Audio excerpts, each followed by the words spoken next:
is this graph a function or not? So I put this definition back down here.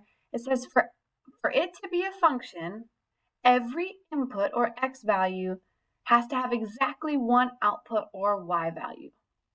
So what we're going to do is we're going to look at all of our x values and make sure that there is only one y value.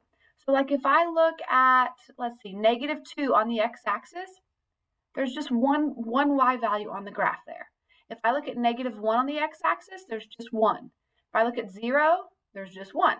If I look at 1, it's just 1, 2, just 1, 3. Everywhere I look, every x value only has one y value. So this one is a function. I'll show you an example of something that's not a function. If you would have seen this same graph, but it had been turned sideways, if you would have seen this, then if you look at your x values, like the x value of 0 has 2 y values. So that one is not a function because any x value you pick, like if you pick -1, it also has 2 y values. Each x has to have exactly one y in order for it to be a function.